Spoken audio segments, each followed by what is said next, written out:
where I've combined about 20 or so of my resources in engaging adults who cause harm into electronic flip books.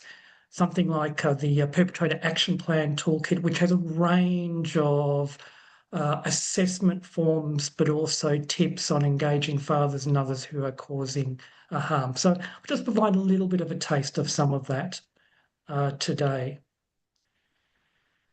Leaning into conversations with those who cause harm when our core business may not be domestic and family violence is hard. Well, so many of the clients that we work with, whether we're AOD practitioners, mental health practitioners, legal practitioners, intensive family support, child protection, housing and homelessness, other sort of community services, of course, so many of the clients that we see are experiencing and also using, or alternatively, using domestic and family violence. So, because we are wanting to not only support survivors and not only stand with them in their journey towards safety and healing and resisting violence, we're wanting to obviously focus on the source of the coercive controlling behaviours, which are those who are using violence. And to do that, we're part of community accountability around that. Yes, the men's behaviour change programs matter, but how do men and others who use coercive controlling behaviours get there? And if they do get there, what can help them to get there with a little bit of openness towards taking responsibility for their behaviour, rather than going to the program as a complete closed shop and really resistant to any focus on the harm that they're causing. And a number of men and other adults who use coercive control, of course, aren't going to get to a men's behaviour change program. So what does that mean for our roles in a range of other services to try to plant some seeds of motivation, to try to help to start someone who's using violence on a journey to recognise some of their behaviours, to be able to cope with the shame that they might feel as a result of their behaviours, and see it that it's in their best interests, their family's best interests, and in the best interests of their aspirations and values and what their community needs for them, to start looking at being that best dad or being that safe family member, starting to look at how their behaviour is letting down their aspirations. We're going to look at some skills to do this, but that does require support. It does require always remembering the safety of victim survivors. There are times we're working with a client, we are identifying in the back of our minds that he's possibly using violence, maybe because maybe he's talking about his partner, maybe there's hostile narratives there, maybe there's a range of other things that lead us to suspect that. Or we might know that he's using violence as part of the referral information. Or he might slip in something like, I've got a bit of an anger problem. So yes, trying to lean into a conversation can help, but there are times the most important thing we can do is to listen out for indicators of risk and to decide, should we be sharing this information with someone? At the very least, a manager or colleague to work out whether under Part 5A legislation, 16A or 13A, we will be sharing information with another service who might be able to reach out to those who are experiencing violence. So while I'm going to talk about engagement skills, just identifying, talking to a colleague, documenting the behaviours that we observe, sharing information maybe with a local coordination point with WDV, CAS and others if risk is serious enough. That can all help to build some collaborative risk management actions. I think it's important for us not to feel dispirited. If we feel it's not safe to try to engage him in a conversation about his harmful behaviour, or if we try and we don't get anywhere. The journeys of men and other adults who use coercive control to give up that behaviour can take a long time, multiple inputs, multiple conversations from a number of different practitioners, and we're all here trying to do our bit. So a fundamental part of this, of the skills required to do so, is what we could call midpoint skills.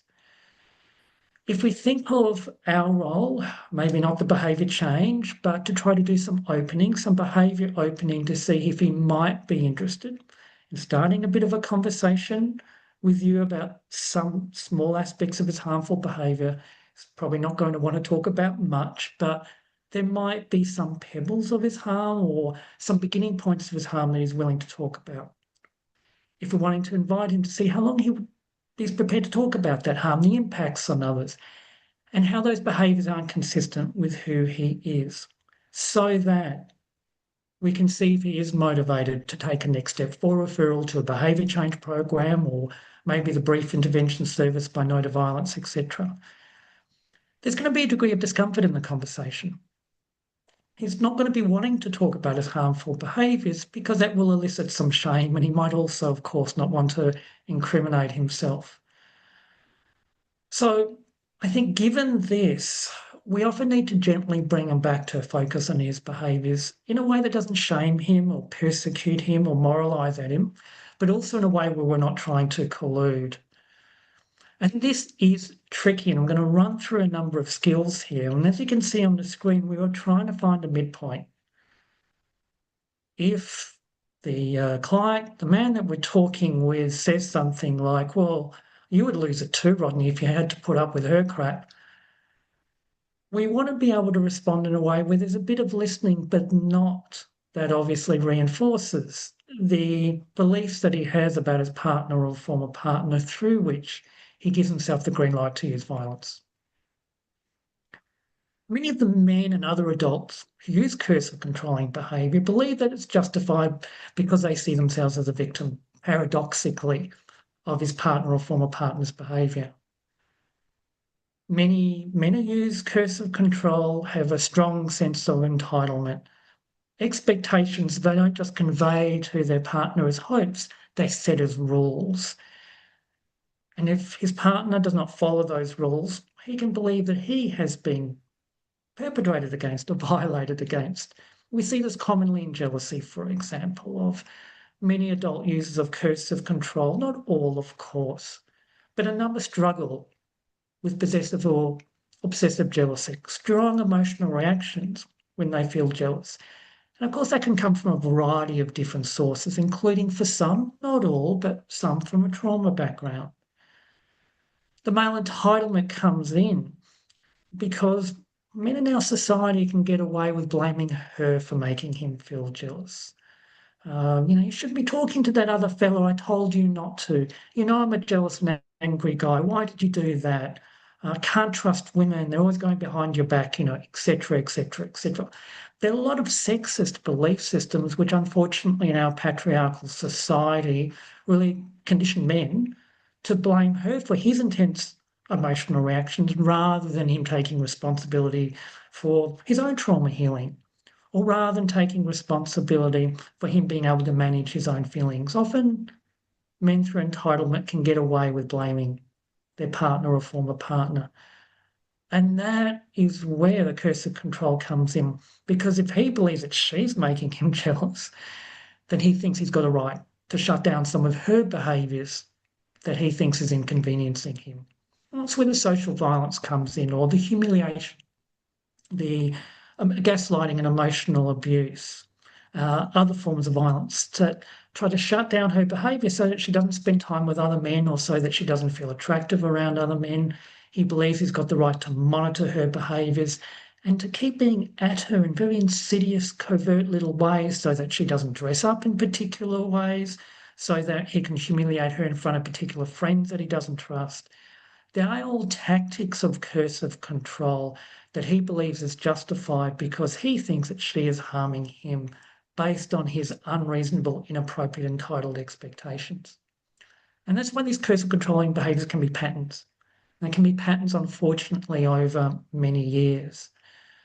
So he feels justified. He feels that he's the one that's being treated unfairly. So when you try to engage with him in a conversation to lean into at least some aspects of his harmful behaviour, he's likely to blame her. He's likely to minimise and deny.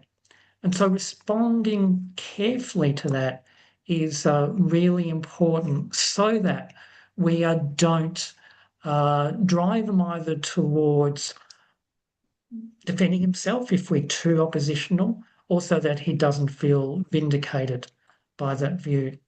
And shame is an issue here. So if a man denies, if he tells me, look, Rodney, no, I didn't hit her. Of course I didn't hit her.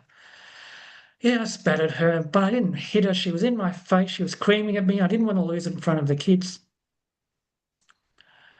And I may know that he actually has hit her. It may not be safe for me to confront that knowledge with him, because I may only know that information maybe from the survivor, and I don't want to disclose to him the information that I've had from the survivor, because that could create risk for her if he starts to realise what she is disclosing. But I might go, so tell me, John, you're telling me that hitting someone is wrong or something that is not something you want to do. Could you tell me more about that? If he's denying something or minimizing it, I want to then use that as an opportunity to ask him about the values as to why that behavior is wrong. And through that, I get him to articulate the reasons why engaging in that behavior is harmful. And those values and aspirations and reasons I can come back to. And I'll try to spend some time unpacking that with him. Uh, uh, because once we get to know values, aspirations, or maybe aspects of the man's identity that's inconsistent with his harmful behaviours, we have a bit of a lever for change, and that creates some of the tension. Being in the midpoint means being curious about some of these things. And then with the bit that he is willing to take responsibility for, oh, yeah, I spat at her, but, etc., etc. I might see how far I can go on that bit of behaviour there. I might open that up. Well, what did your children or your partner actually see you say or do at that time when you spat at her? What might have been the impact on her? What would the impact on your children seeing you spit or call your mum, call their mum these particular names? My guess, John, is that you're wanting to be a father, a man who models calm behaviours to your children. Is that, could you tell me more about what you'd like to model to your children? Often with men and other adults who are really defensive about their behaviours, we will often want to sometimes focus on the positive first, what they want to move towards, what aspects of their identity is important to them, how do they want to be seen as a dad by their children, how do they want to be seen by their community. And I'm trying to get him to tell me what those actual words are, like, I want to be a calm man, I want to be safe around my family, etc. And through that, we can get an understanding of what that means for him. And then from that, we can see, what does it look like to be that calm man? What can you do over the next week to be that calm man? And then we can springboard. What does it look like, John, when you're not that calm man? What would your family see you say or do? When you're not calm, how would you describe that? So midpoint skills help us to be able to do this. Where the midpoint is really depends. Depends on a whole wide range of things. If I'm working with someone who's really agitated, I'm not going to collude, but I will probably not push the envelope as much. If I've got really good rapport with someone, I may be able to go a bit further. So there's a lot of things that might impact where exactly this midpoint is, which we won't unpack now. But obviously, it depends on the situation, depends on the man as to what those that midpoint skills can look like.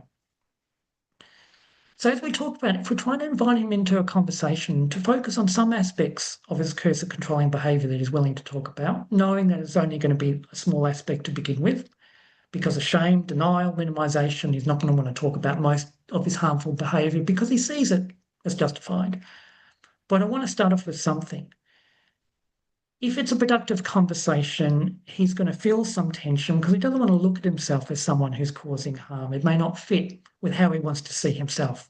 Look, I'm not a wife basher. So because of shame, he's probably going to come back to denial and minimisation. So this is where a number of midpoint skills can help us to try to stay on the conversation for as long as we can. I'm just going to spend a few moments flying through some of these skills. Now, I do labels for some of these conversational container skills. The labels are precious, they don't mean anything. But this is to try to highlight a number of things that we can do. And I'm just going to run through some of these conversational container skills slowly on the screen without even talking about them. So you've got a couple of minutes to absorb them. So firstly, contracting. Of course, we don't say to him, let's develop a contract. It's about trying to set the tone for what we want to focus on.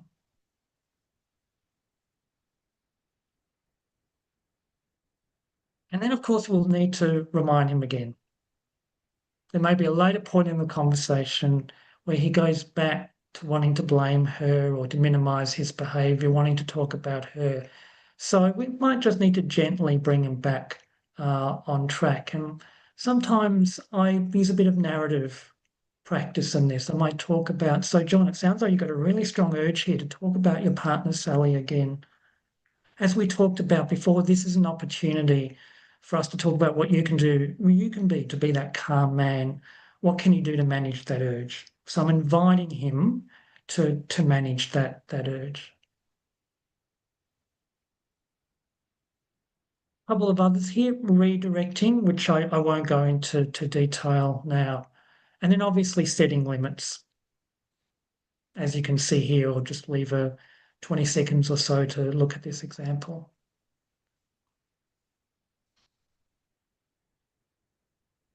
And we need to manage ourselves as we do this, because if he's really criticizing his partner a lot, my anxiety can raise as I'm engaging with a man. So I have to remember to breathe, manage myself, soft eyes, try to hold both the ugly truth of his behavior on one shoulder and on the other shoulder, humanize him. So there's some self-management to do to show these skills. Okay. Signposting. Often when we're wanting to move into a conversation, it might be a bit tense for him because we're inviting him to stay to talk a bit about some harmful behaviour and its impacts on others. We might then, of course, be moving to a bit of safety planning, what he can do to try to move away from that behaviour until our next session. Often letting him know beforehand. So John, the next 10 minutes or so, I think it would be good for us to talk about signposting it to trauma-informed practice rather than just barging in there. And that can also occur with normalising as well to how we frame a difficult bit of a conversation. And as part of that, we can also invite him to talk about how he can self-manage himself through that. So John, we've spent a few minutes talking about what you feel as though you can do to model being calm around your kids. We've also been talking about what it looks like when your kids don't see you calm and what impact that isn't on them, and what the things that you actually do when you're not calm. Can we spend a bit more time with that conversation? How's it going? How's it going talking about these things? I imagine talking about being the best dad that you can be is going to be really important for your kids, but I reckon it's not easy talking about. Can we hang in there for a bit longer?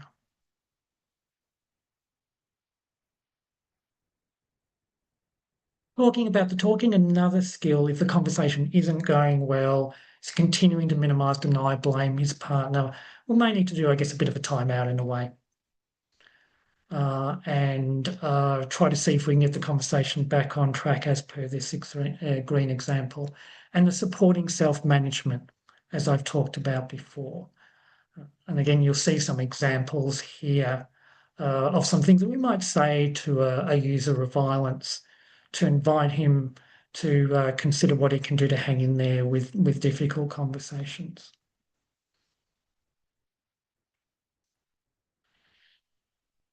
So while I have some conversational container skills, there's a few other skills I would like to just briefly point out before I throw back to Rob.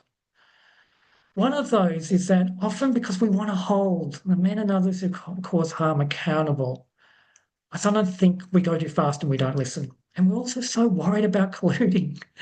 If we listen to anything or reflect anything back or validate anything, we can worry, oh, we're colluding with him and we're colluding with all of his victim stance and violence supporting beliefs. So it is tricky, but if he doesn't feel listened to at all, he's not going to stay with us on a conversation where we're trying to open up a space for him to focus as much as he's willing to at that point in time on some aspects of his harmful behaviour. He's not going to go with us to look at the impacts on others. And he's not going to spend time talking about how that behaviour is letting himself down, how that behaviour is not consistent with his self-identity or how he sees himself as a man or how he wants to be seen as a father or what his community needs from him. And he's certainly not going to be open to a conversation a bit about safety planning. What can he do to interrupt that harmful behaviour and to move towards the opposite, something more positive? that's helpful and non-violent rather than harmful. So some listening is useful. Obviously, it's selective. So I'm just going to give a few examples on the screen around what selective empathy might be, where we're trying to minimize collusion, but we're trying to help him to feel listened to.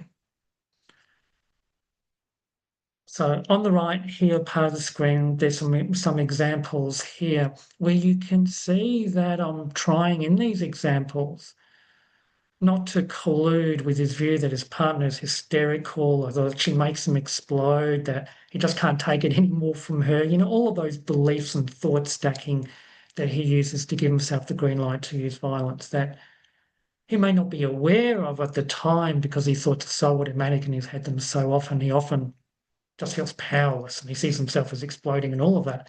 But of course, he's working himself up. He's having all of these thoughts in his head, even if he's not clued into them at the time because they're so automatic for him. I don't want to reinforce that, but you can see in these responses, I'm trying to pick something that would help him to feel listened to, validated a bit, so that I can then turn the conversation. You know, if he says something to me, look, I don't want to lose it in front of the kids, but you would too, Rodney, if you had to put up with her A, B, and C. You know, I might say something like, so it sounds as though, John, that it's really important for you to not lose it in front of your kids and to be calm. He's probably then going to double down and say, oh, yeah, you know, she makes me do this and that, and she makes me look like a horrible dad in front of the kids. That then gives me an opportunity to go further and to respond to that with, well, what would you like to do different? What would you like to model different to your children? Or it sounds as though that you're wanting to be a car man in situations like that. What would that look like? How would that benefit your kids?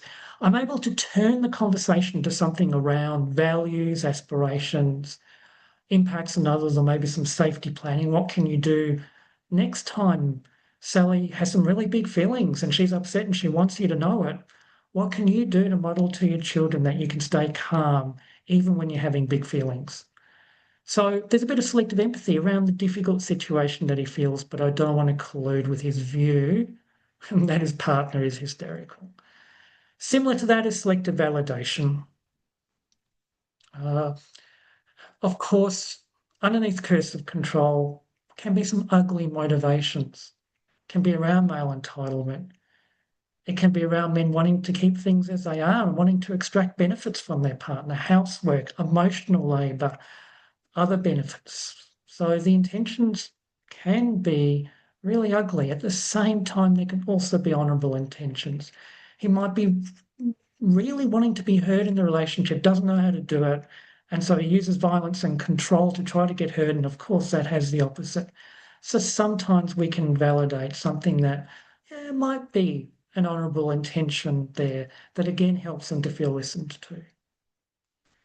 Reframing is another example of these skills where we're just careful with our language. Language obviously matters. We know that. We're trying to move away from language like they're in a domestic and family violence relationship because we know that language mutualizes responsibility. We're trying to move away from that sort of language towards she's in a relationship with someone who's using violence against her so that we place the responsibility onto him. Language can matter too when we're working with those who are causing harm. We can strip out some of the really pointed, sexist, loaded language and try to say something more neutral and again, invite them to go further. And open directed questions are a way that we can support some further explorations. They nudge him to try to focus on his own behaviour, and particularly for him to realise that there's a difference between whatever feeling he's feeling, whatever justification he has, and his response, that he's always got that choice. So some examples here on the right of open directed questions will help you to be able to see some examples of this, where we're inviting him to talk about how he managed these feelings, what choices did he make, and what did others see him say or do when he felt angry, when he felt worried over money, when he felt jealous, when he felt worried that his partner's about to leave him, whatever those feelings are, What did his children, what did his partner, what did others see him say or do during those particular situations? And of course, that's an other-centeredness focus. We're trying to invite him to think about how his behaviour looks to others. Now, power here, as I mentioned before, in my final 2 or 3 minutes, is relating to his values, his ethical aspirations. That produces the change. It's not us telling him that he's wrong. It's about him seeing that he's letting himself down. He's letting his values down. He's letting his identity or what his community needs from him down. And that's where the shame comes, when he's not the person he wants to be. He's not that good dad that he thinks he is. And so we obviously want to manage that shame carefully. We don't want to flood him with shame, but some of that discomfort is really important. So as mentioned before, there are ways in which we can use his denial, for example, to open up a conversation, to get a sense of what matters to him, the values that matter to him. Because we can project what we think is important for him, but if we can understand what's important for him to feel proud about, what's important for him to feel okay about, then we can help him see his behaviours letting that down. So just finally, last 2 things I will focus on before handing back over to Rob in a minute. Non-verbal communication matters to an extent, but obviously we try not to nod our head and smile when he's blaming his partner, etc., etc. But zero collusion is impossible. I think it is useful if we've got an opportunity to videotape our practice. That can improve it, but I think it's also important we don't get too hung up on it. And then finally, self-reflection is critical. We all have situations where we might be just tempted to want to wring his neck, or where we feel really sorry for him. There might be something happening in our day, or it might be how we've been conditioned to work with discomfort. There are a lot of things that can get in the way of us staying in the midpoint and can cause us to drift. And so trying to be aware of those things and supporting each other, having supportive practice with peers where we can have conversations with each other around what are some of those things that could knock us off the midpoint, helps us to try to stay in that midpoint range. Thank you. I'll hand back over now to Rob, and I hope that was a useful fly through of it, some of the skills involved in engaging men and others who use coercive control. Oh, thank you, Rodney. Such a thoughtful, rich, and grounded contribution. And there's a lot in what you shared. And I have a question for you here. What keeps you energized in working with people who use violence with their intimate partners? To be honest, it's the amazing mountains that survivors climb every day. It's just inspirational around everything that she's up against, everything that he or they are up against, and the options in her life, which are just narrowed so much by the person who's causing harm, the exhaustion, the quadruple thinking, will I try to do this or will he just make life hell for me? How do I get this for my kids when I know that he's going to respond in this way? It's just the incredible thoughtfulness, ingenuity, survival skills, climbing that mountain every day.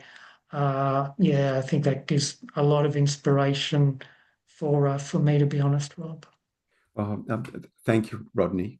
That's so insightful. Thank you again. Well, I'm really pleased to now welcome Uncle Greg Strong. Uncle Greg is a proud Ngurrabal and Anawan man living and working on Anawan country in Armidale. He is a senior statewide educator for Department of Communities and Justice Strong Aboriginal Men's Story and ECAV, the Education Centre Against Violence. Greg comes with 45 years experience working on the front line of service delivery, stakeholder engagement, and community development. He has over 30 years experience working in health settings, both in Aboriginal, community-controlled and local health districts in various capacities, and one being 8 years in violence, abuse and neglect van services. Greg has a revolutionary stance when addressing issues in Aboriginal communities, and he's accustomed to resistance and confrontation and negative behaviours and perspectives of the broader community when addressing social injustices for his people. And he says he doesn't mind challenges and challenging people. Thank you so much for your time, Uncle Greg, and welcome. In your many years of experience, what are some effective strategies that you have used to raise the issue of coercive control with Aboriginal men and communities?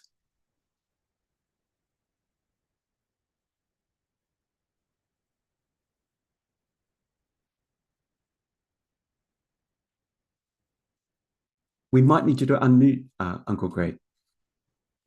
You can hear me all okay now? Beautiful. Sorry. Thank you, Uncle Greg. I told you I'm not technically gifted. But anyway, yeah. So currently I'm working with ECAB, which is the Education Centre Against Violence, and I work with a strong Aboriginal men's program that travels around the state. I'm a statewide educator, and so I work with men that use violence against the women, families, and communities, and so I really have a privileged platform to be able to talk to violence, talk to the behaviour of Aboriginal men. So, and we have many programs here that enable us to get out into the community and to talk like face to face with community. And we work with the whole of community too, men and women. But I've also worked in the VAN space, violence, abuse, and neglect space, with the health service for many years too. That's where I cut my teeth in working with violence and community violence,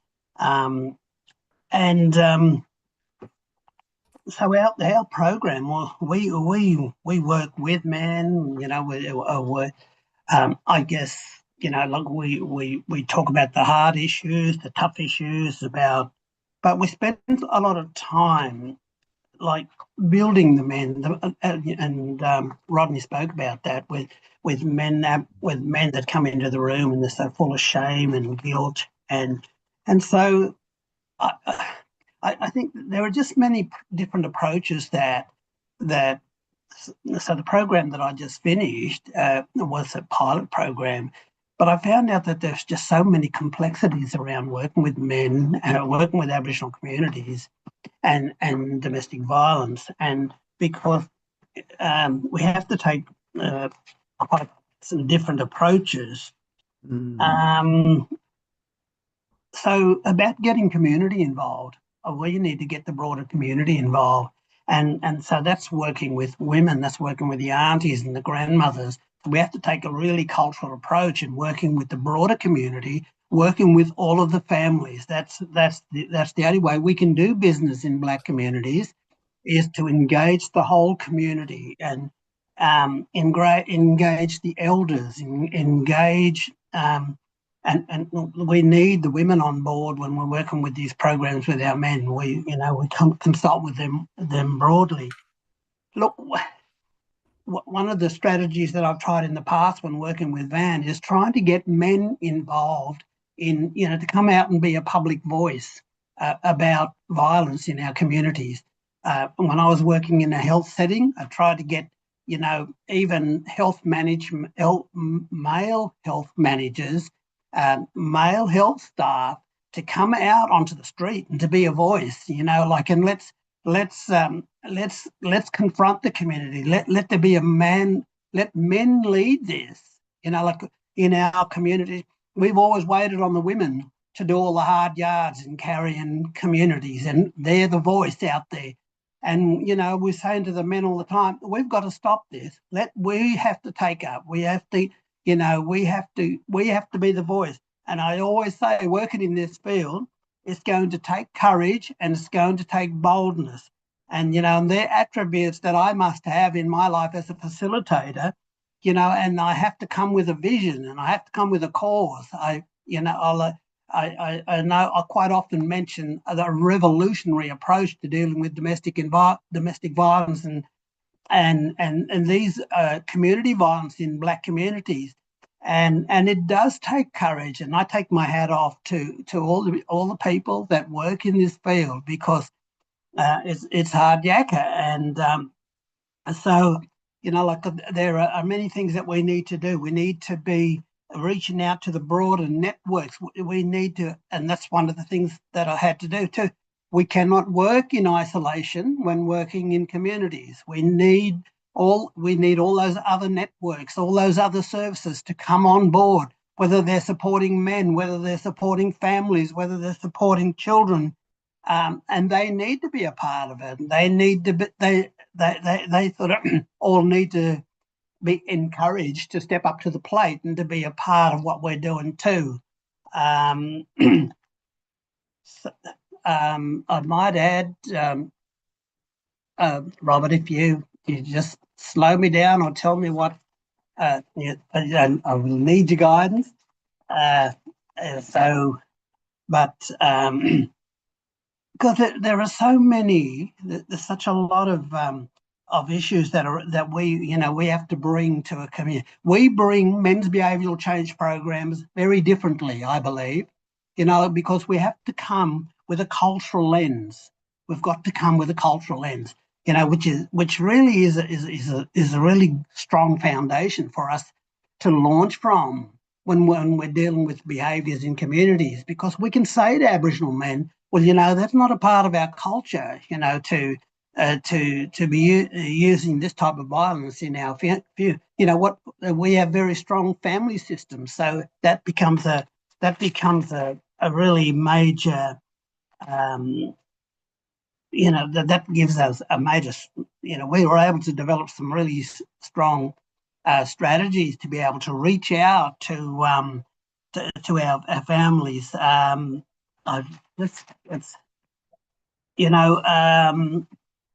We need to have community leadership in our program, so we cannot just go off and develop programs in isolation. We need the consent. We need the input of elders, and we need the input of local Aboriginal people. That's fundamental to a lot of our programs. I've got all the ideas in the world, and some of them are a bit exciting, but we need the grassroots people. We need them to be involved in our programs. We need their voices. Like, we cannot, and even when we're doing programs, delivering programs, we need to go back to community. We need to go back to the local community. I travel around the state. I need to make connection with the local elders, with the local people, with the local services. That's fundamental to a lot of our programs that we do. In our spaces, we need to ensure that we're building trust, but there needs to be a cultural safety there too. That's one of the things that we must bring to our programs. Ensuring that when Aboriginal men come, that they get cultural perspectives, that they get cultural guidance. And, that's why we need elders involved in our program. Yep. Thank you so much, Uncle Greg, for those important considerations. And I was just thinking, given all that you've shared, could I ask you, what have you experienced as some of the complexities of working with Aboriginal communities in enabling behaviour change programs? Yeah, many complexities. So some of the complexities. Okay, so one of the complexities is also working with for me as an Aboriginal male, working with Aboriginal women to get them on board to be a part of our programs. But also, and this is very tricky, and it's quite a challenge, and it's new too. Because Aboriginal women are always saying to us, "You need to step up to the plate." Well, what does that really mean? We say to the aunties, we say to the grandmothers, "You want us to step up to the plate," and rightly so. Not disagreeing with that, but if you're going to stepping up to the plate means shared responsibility, shared decision making. It means looking at the issues that are on the plate, that are on the table together. And quite often, historically, our women have always been taken the lead in a lot of social issues, social justice issues. Our women are very strong and they're very determined, and so you're trying to get them to step aside. And I'd say to women and the aunties and the grandmothers, you want us to step up, but you need to step aside. So that creates a whole different discussion, and there's a lot of that's a new conversation too. But it's a conversation that has to be had. So I find that that's one of the complexities. One of the complexities too is working. We bring men into a space. We want to talk to them about their behaviour, but there's so many other issues that are there in the room. One that like shame, and that's like not just a shame. I mean, like we get shamed from the media. We get shamed as a people. We're put down.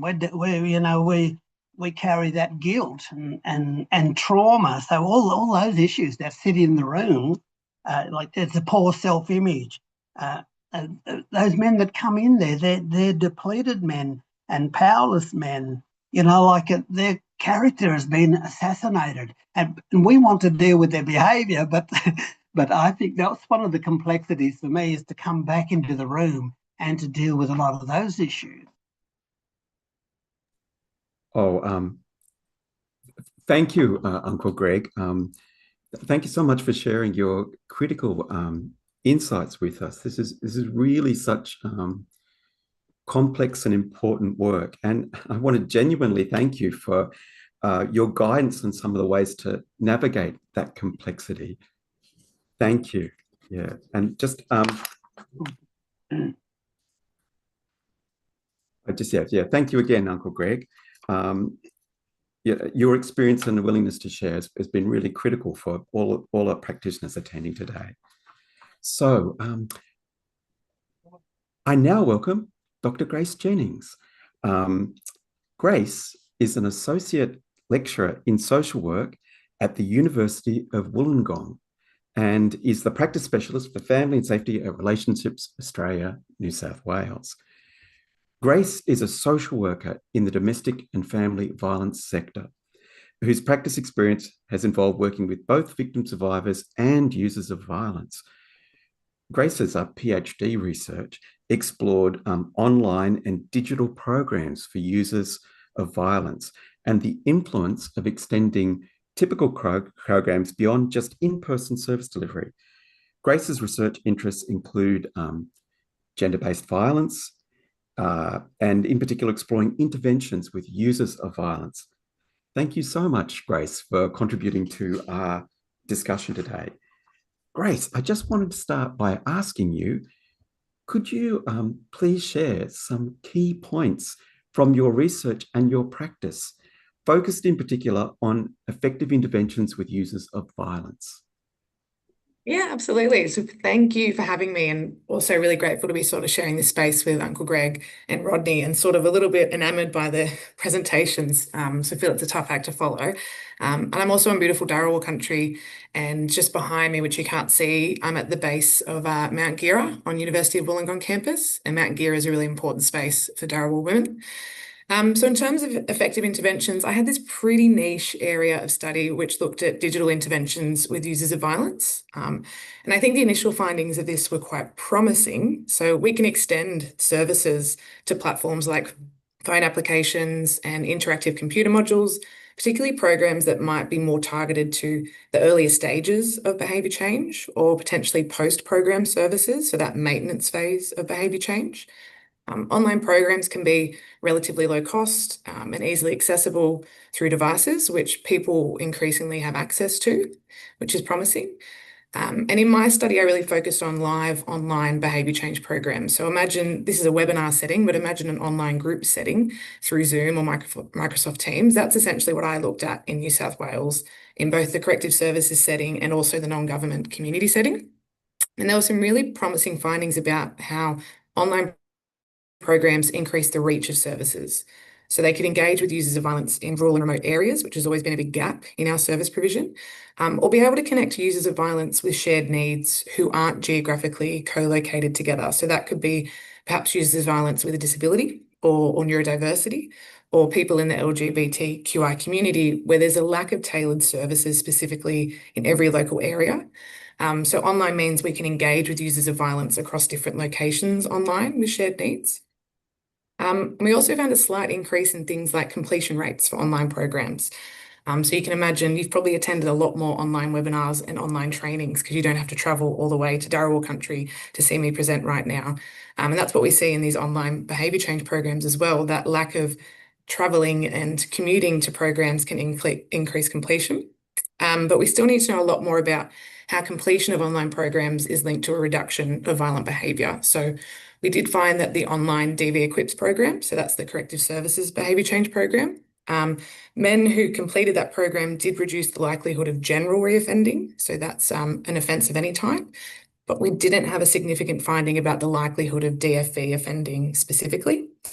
And I guess speaking about interventions more broadly, if we look at bigger evaluation data, so a really recent one looked at men's behaviour change programs across Europe, across different Europe sites.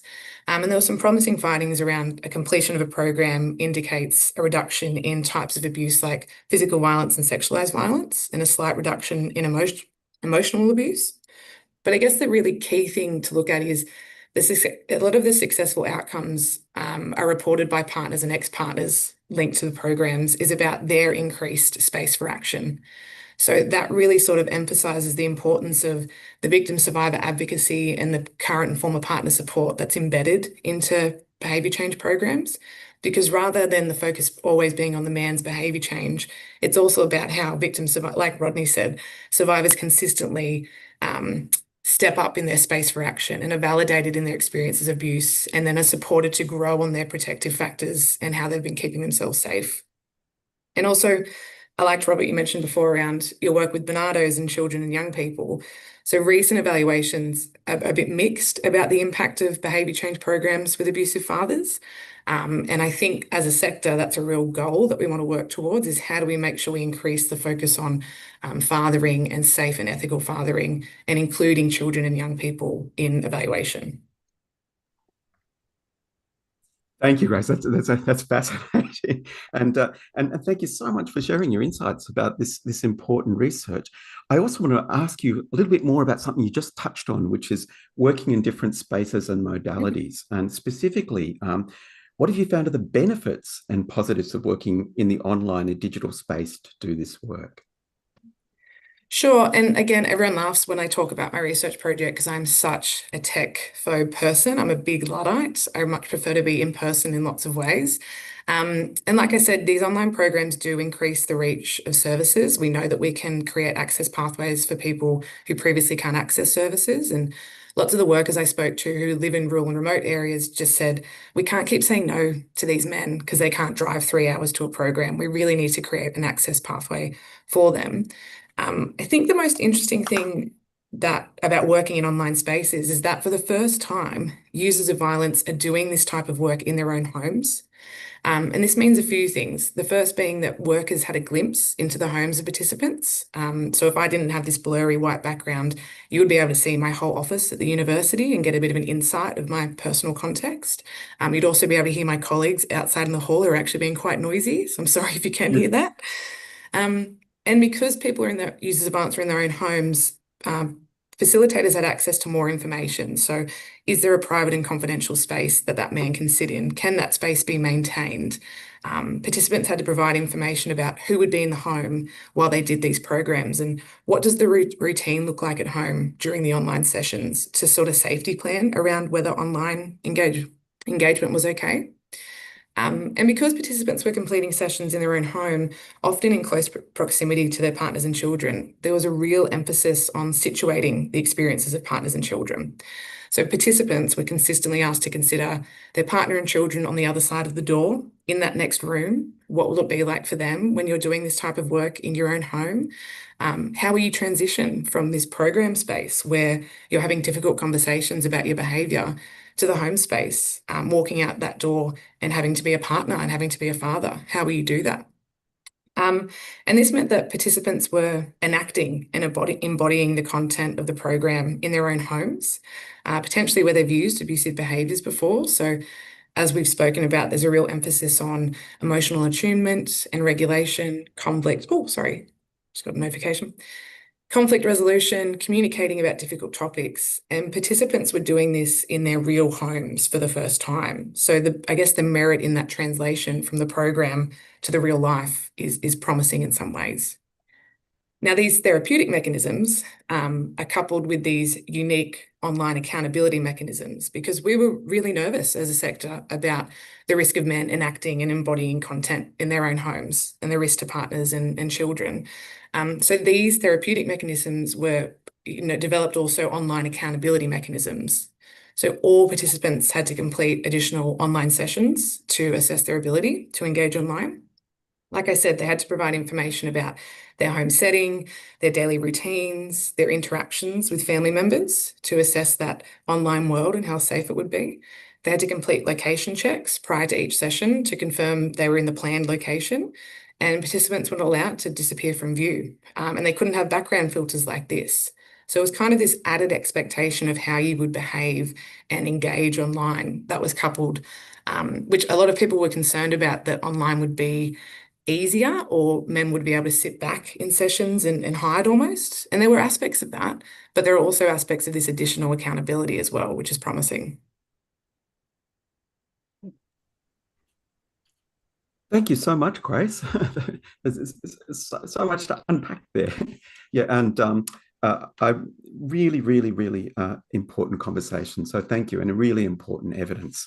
Well, we've covered so much today, and we have a little bit of time left, which is for questions practitioners have been asking, both ahead of the webinar and through the Q&A. So to get us started, here's a question to the whole panel. Please feel free to jump in, whoever would like to go first. How do you integrate trauma-informed principles into behaviour change work without excusing harmful actions? And please feel free to jump in on that one. Yeah. I'm happy to start off on that. It's a really pressing question, so great that this has been asked. The nuance between, say, trauma and gender, or trauma male entitlement when it's men who are using coercive controlling behaviour, is really important to understand. In one of the resources that's available, I actually have a poem that I've actually annotated and described the poem in detail, which focuses on a man who has experienced childhood trauma, and as a result of childhood trauma believes he doesn't feel like a man. Of course, trauma is so humiliating and reducing for everyone, but gender can come into it, and how he might make meaning out of his experience. His experience not being able to stop his father from harming his family when he was a child, and believing that if he was a real man, he would have stopped his dad. And furthermore, gender can come into it, and how some boys who have experienced complex trauma may tend to blame their mum. Often, when men use violence in a family situation, the boy doesn't see everything that dad is doing. Like gaslighting, systems abuse, financial abuse. It's hard for a 3, 4, 5, 6, 7-year-old to really understand or see those tactics. So he's not likely to see as a child everything that dad is doing that makes his partner's parenting capacity, the boy's mum's parenting capacity, really reduced. He's undermining her parenting capacity hugely. But for a young boy, it's very hard to think of it in that way. So he sees mum as not protective, and then in a patriarchal society with sexist memes can start, even if it's not misogyny, can start some of those really negative expectations of women. And then he is on a mission for the rest of his life to try to prove himself to be a real man. And so if in a relationship, his partner, 10 years down the track or 20 years down the track, wants to express a different opinion, try to negotiate something, he feels, what, you're wronging me? You're telling me I'm wrong? Because he's got this big well of shame and humiliation where he doesn't feel a full man, is on a mission to try to restore that, and that overrides listening to her. And what's more, when he does have really big traumatic feelings, he can draw upon male entitlement to try to make her responsible. So I think trauma and gender really interplay in nuanced ways, and it's really important that we understand that in working with adults who cause harm. Thank you, Rodney. Uncle Greg and Grace, do you have anything you'd like to add to that? Yeah, just quickly is that the programs that we do, all the programs that we do, are all we bring the trauma lens because we're dealing with the trauma in the room, but we're also dealing with colonial trauma and intergenerational trauma too. So yeah, and that sort of sits really well with the model that we take our thinking in. We have to talk about trauma, individual trauma. We have to talk about trauma as First Peoples, and we have to talk about colonial trauma too. So it's a big part of our conversation. Thank you so much, Uncle Greg and Grace. I mean, Uncle Greg and Rodney have spoken to it with such nuance and depth. I think I would just add that I found it really similar to what Greg's saying. First Nations approaches to addressing gender-based violence or family violence seem to be leading the way and have the best ethical principles for us. And I know the work of Matt and Sarah Brown has been really helpful for my practice around kind of getting the balance between acknowledging trauma and its impacts, but also increasing accountability. And I think some of their language is around not, your trauma was not your fault and that should not have happened to you, but your healing from that trauma is your responsibility. So how can I call you into that responsibility as well? Thank you so much, Grace, because one of the big themes coming through the Q&A and mentioning Matt and Sarah Brown's work as well was in understanding men's history and that history of childhood trauma and its impacts, but not colluding in their choice to use violence today. And you touched on that beautifully then. But can I ask you another question that's come through, Grace, which is, was there any issue with men in online behaviour change programs choosing to use violent behaviours during or after those sessions in home? Yeah, so I was madly typing my response as well, Daniel. Sorry, thanks. That's a good question. So in my research too, it's really important to clarify that the focus was on facilitators' experience and also participants' experiences. And so we weren't able to capture as many responses from survivors living in the home around what those impacts could be. What we did find though is less so around dangerous behaviour and more so around, how can I say this? Lazy behavior or being too comfortable online. So not meeting the expectations of keeping a space private and confidential, not keeping your background filters off, disappearing from screen, falling asleep in sessions. So what was captured in my research was less so that dangerous behavior, but more so maybe being too comfortable online and not armoring up in the way that you should if you would in person, if that makes sense. That's so helpful, Grace. Thank you so much. Yeah. And question for Uncle Greg. Could you unpack a little more about your point about men's character being assassinated? Yeah, look, one of the big issues that always sit in the room when we're talking with First Nations, I generally refer to them as First Peoples, the men in the room, because there's always those myths and there's always the stereotyping, a lot of stereotyping about Aboriginal men that they're lazy and they're drunks and they're women bashers, and we know that that a lot of that stereotype still sits out there, still sits in community, still sits in particularly the media. The media drive a lot of that too, about. And I believe that adds to a lot of the trauma, and it adds to that's something that we find that we have to deal with a lot when men come to the room. They're disconnected. That's a part of their disconnection is their whole identity, and we need to spend a lot of time building them. And I think perhaps we work a little bit differently. We've got to build, and we've got to build them culturally. We've got to build them as men, and we've got to build their self-worth and because a lot of their character has been undermined, has been assassinated, it's had by a lot of the broader community just saying, look at these and I'm sure you all know, they're just saying very negative, stereotypical things about Aboriginal men, and that they're all violent and drunk and lazy and they don't work and we hear those stories all the time. So it's really something that we have to spend time when they come in there again. we're spending a lot of that time trying to build these men to bring them to a place where then we can begin to talk about their behaviour, even though we do that too, like we don't soften our approaches because of all that, like that yeah. So it's a big issue. It's a big area for us to work with. Oh, I hope that answers. oh, that answers it beautifully. Thank you so much, Uncle Greg. That's so insightful. And there's a question for you, Rodney, if I can, which is, could you please explain a little bit more about selective empathy?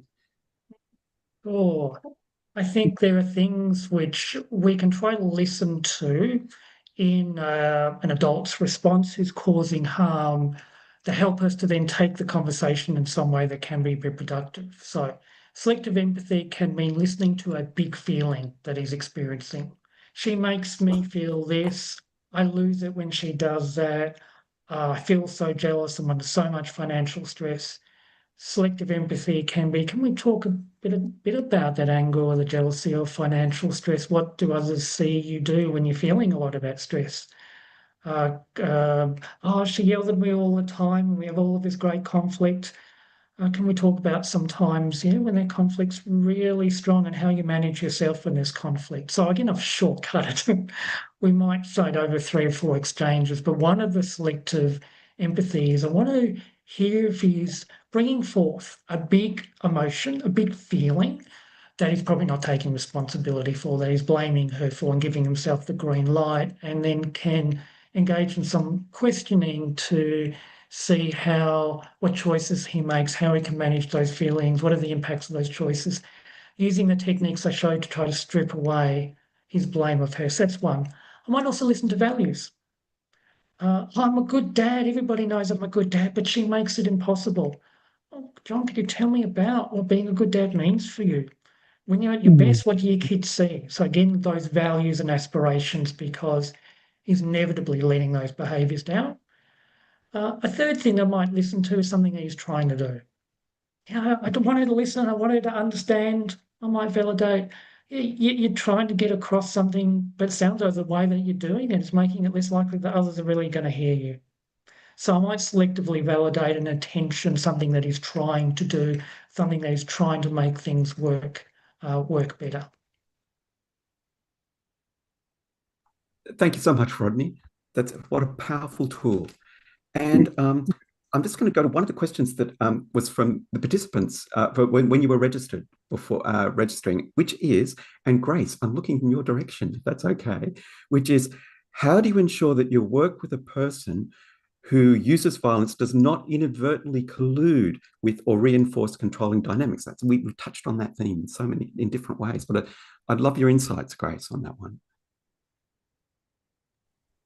Yes, we did. And I think I was really, I was trying to remember where I had learnt about the spectrum of collusion and then the spectrum of coercion and then staying in the midpoint of collaboration and curiosity. And I thought it was Rodney in his training, and I was reminded that's what it was. Because I think it's really helpful to have these conversations, because often when you first start working in men's behaviour change, you are terrified of collusion. And that is often what the sector is expecting, or the community is expecting, that we're colluding with users of violence. So you do a lot to try and not collude, and perhaps you don't pay as much attention to how you might be coercive in the space, because you're using your role as a professional with or the expert to make someone feel defensive or small or not capable of making changes. So I think that model from Rodney around staying in the midpoint of being collaborative and being curious, and knowing that connection does not mean collusion. We actually are aiming to connect with men around their values and their ethics. So I think staying in that midpoint is really important. And the other thing too is around, the infrastructure around us. We can't do this work in isolation. It's really, really relational work. There's so much of the working with men to understand how they relate to others in abusive or non-abusive ways. So sometimes as a practitioner, then you feel a lot of pressure to do this relational work, and you need oversight over that. You need regular and quality supervision to point out any blind spots that might be showing up for you, to share that burden of risk and responsibility, that you're not the only person intervening with this man who's using abusive behaviour. So again, not doing this work in isolation as well. Thank you, Grace. Can I just Uncle Greg, say yeah. one thing? Yeah, look, I think one of the great approaches that we have in when we're dealing with the behavior, with men's behaviour out in community is that we have. So I'm the old man. I'm the old facilitator, and we have a young. So we have young and old, and which has been really powerful, I think, because I bring age, I bring my fatherhood, I bring my grandfatherhood, I bring. Okay, I'm 70, so I bring a whole different experience. Some of the other men that come, so we was co-facilitate, they're younger and they bring a different history and different values, and so I think that's where when we see collusion, uh, but I think that's just been a safety net for us because we've got two different ages that are facilitating that are in there, and so I think that's been a great safety net for us as facilitators. But and so that's where we're able to confront the issues, confront the behaviour, because there's a balance, there's a great balance around facilitation. Yeah. I think I know we love rhyming or we like these sort of little catchy phrases, but it is, Rodney and Greg have spoken to it, but you do need to connect to be able to redirect, and you need to reach them to teach them and all these sorts of things. So I think it's the ability, like I said, this is relational work, this is connected work. That person needs to see that you care about certain aspects of their context and their life to be able to, it's that idea of calling them in and not calling them out. We're constantly asking, calling men in to actually be part of the solution to their abusive behavior. Thank you. Thank you so much, Uncle Greg, and thank you, Grace. And that's actually a beautiful segue to a final question, that what you just said about connect to redirect. But could I ask each of you one thing that you do to personally ground yourself before and after sessions with clients who use coercive control? And Rodney, could you kick off if that's okay? Sure. Breathe. So trying to remember to breathe, trying to think where might some of my, I guess biases be, and it's impossible not to be biased in this work. We believe survivors, but has there been something in my experience that day which means I may not see the humanity in the person I'm working with? Or is there something that means I don't see the ugly truth? The real ugly truth of the intentional planning that someone does in using coercive control, and what they're willing to just look past and ignore in order for them to continue those harmful behaviours despite real evidence that their behaviour is causing harm. So there's a lot that I could be pulled. So I guess it's breathing, where am I at in some of my attitudes and beliefs, and particularly when I'm engaging with a user of violence. What might the victim survivor be wanting me to say or do here? If I'm feeling nervous, if I want to chicken out of the conversation, what would those who are experiencing this violence need from me in this moment? But in a way where I'm trying to keep them safe and not aggravate him or betray some of the things that they've disclosed. Thank you so much, Rodney. And Uncle Greg, what Yeah, look, I think the thing again, the beauty of having a young and an old person in the room, a facilitator, we bounce off one another, and we always go for coffee after, and we always yarn about it all. But I think too, because one of the biggest strengths of our programs too is the connecting with the men, because we connect through families. The men that come into the room are like families, like we connect them with their family groups. Where are you from? Where's your country? Who's your mob? And so that in itself creates creates relationship and connection. I'm very big on that. Yeah. And so, but we also do that with the participants. So those men that come into the room, they're like my sons. They're all the same age as my sons, and therefore I come with my father lens, and I come. But all that creates a whole different dynamic for us, and so it doesn't become so burdensome. We're able, and I think because you bring truth into the room, you confront behaviour, you talk about it, call it out.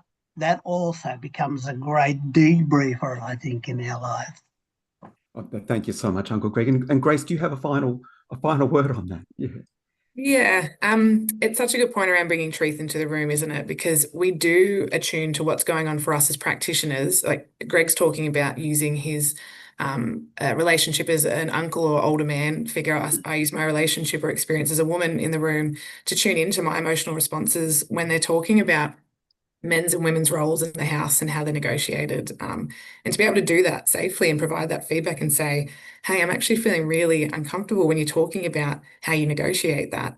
I need to be in a space that's grounded and regulated. And my students always laugh at me. It's a really silly trick, but I always wear my lanyard when I'm doing my work. So it's a little bit of my, what's the word, armor or professional identity, making sure that I've got that as part of being in the space, being grounded, signposting to myself and also to the person in front of me that we're here to do this work.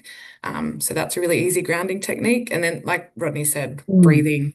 And I think the other thing too is having an infrastructure of self-care and well-being around you.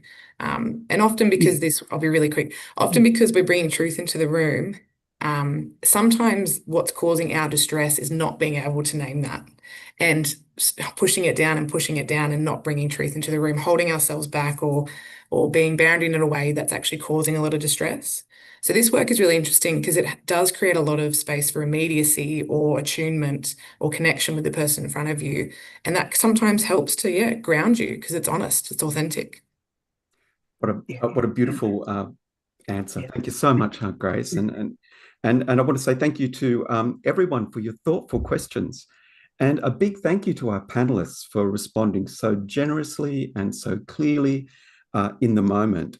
And we'll include responses to some of the questions we're not able to get to today. One of them was around gendered conditioning. There was a fantastic question around that. So we'll include a response to that with the digital resources that go out.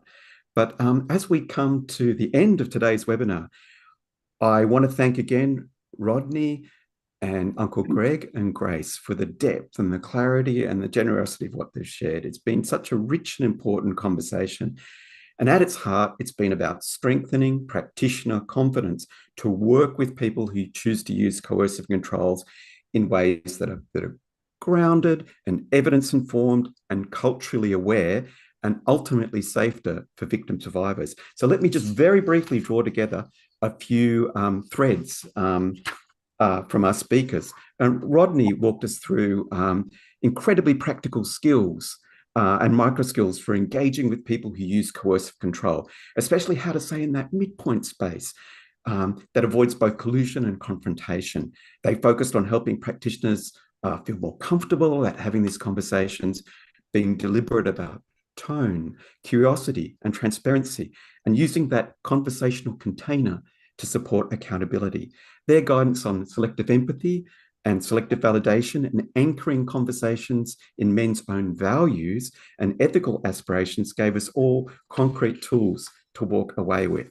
And Uncle Greg offered an important reminder of the pioneering work happening in Aboriginal communities and why this work must be grounded in respect and cultural knowledge and true partnership. He challenged us in a really constructive way to think deeply about what effective engagement with Aboriginal men and communities really requires. His emphasis was not on creating a sense of impossibility, but instead building a team mentality between Aboriginal and non-Aboriginal practitioners. And that's a powerful takeaway. And as always, his strategies were grounded and wise and hope-filled.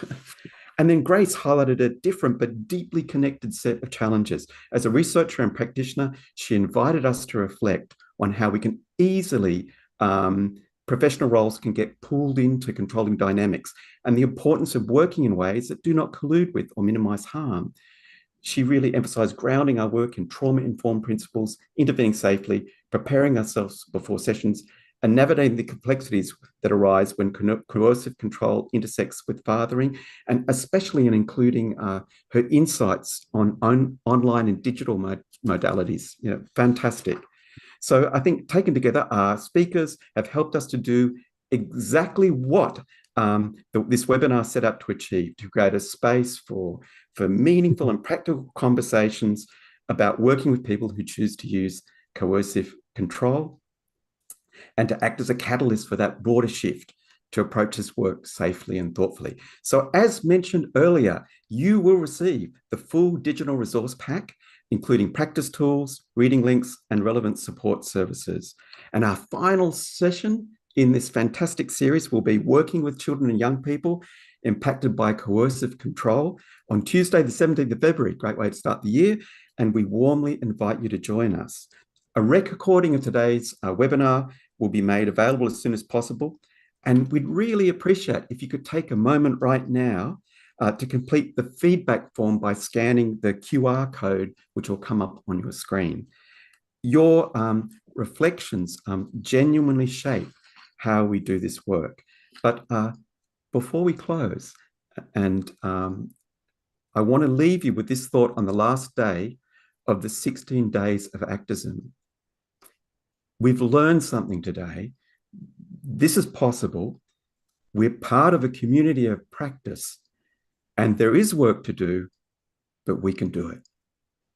Thank you again on behalf of Aqua CCWT for being with us here today and for everything you are doing in supporting victim survivors and working towards safer futures for families and communities. Thank you.